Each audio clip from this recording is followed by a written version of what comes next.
Dear students, السلام علیکم. Happy independence day. آج آپ اور ہم سب آزادی کا دن منا رہے ہیں 14 اگست کو.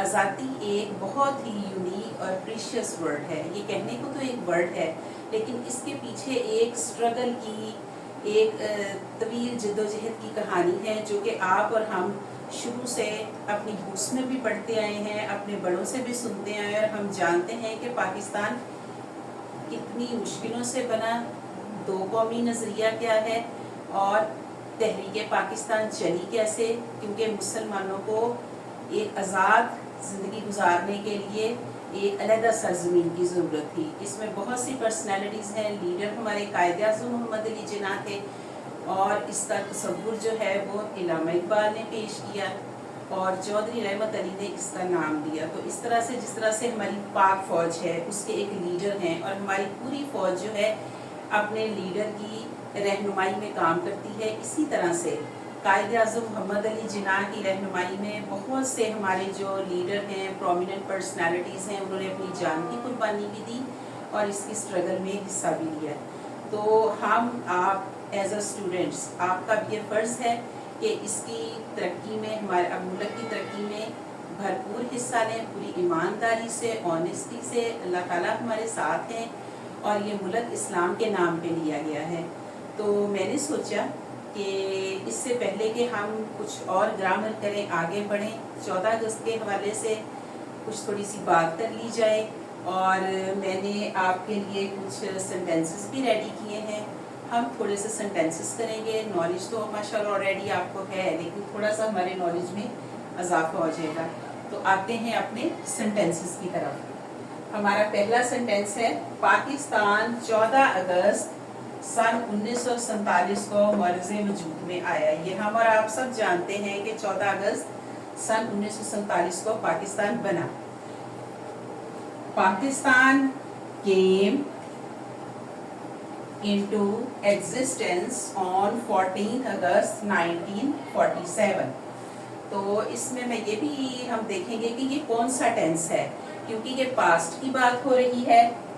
پاکستان 14 اگست 1947 کو معرض وجود میں آیا، تو یہ پاسٹ کی بات ہے، تو اس لیے سمپل پاسٹ ٹینس ہے. ہمارا نیکسٹ سینٹینس ہے: ہمارے محبوب رہنما قائد اعظم کراچی میں پیدا ہوئے تھے. یہ ہم سب جانتے ہیں، آپ اپنی بکس میں بھی بار بار کورس کی بکس میں پڑھ چکے ہیں.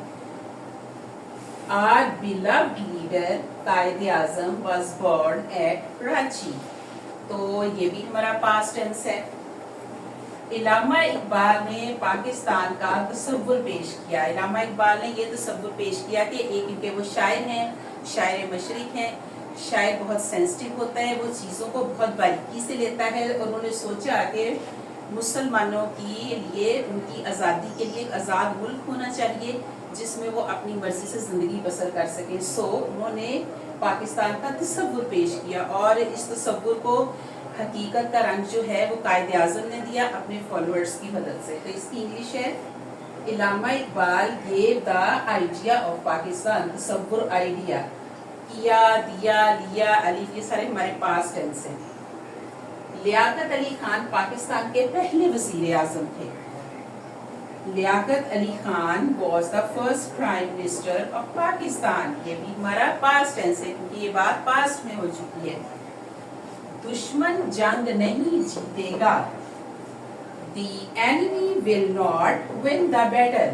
آپ نے دیکھا ہے کہ اس پاک سرزمین پر اللہ تعالیٰ کا خاص کرم و فضل ہے. جب بھی کوئی جنگ ہوئی ہے، 1965 کی جنگ لے لیں، 72 کی جنگ لے لیں، کچھ بھی بیٹلز، تو اللہ تعالیٰ نے معجزانہ طور پہ مسلمانوں کو فتح نصیب کیا. آپ نے دیکھا، ہم نے اپنی بکس میں بھی سنا کہ پچھلے دور میں ہماری جنگیں ہوتی تھی، غزوات ہوتے تھے، اور نبی پاک، آپ کے فالوورز اس میں حصہ لیتے تھے. مسلمانوں کی تعداد بہت کم ہوتی تھی، چند لوگوں پہ، چند 100% پہ، ادھر سے ہزاروں لوگوں کی تعداد ہوتی تھی، لیکن فتح اللہ تعالیٰ نے ہمیشہ اسلام کو نصیب کی. اور اسی طرح سے پاکستان بننے کے بعد بھی آپ نے دیکھا ہوگا کہ معجزانہ طور پہ اللہ تعالیٰ نے مسلمانوں کو فتح دی. ہماری فوج شہروں کو تباہ نہیں کرے گی. Our enemy will not destroy cities.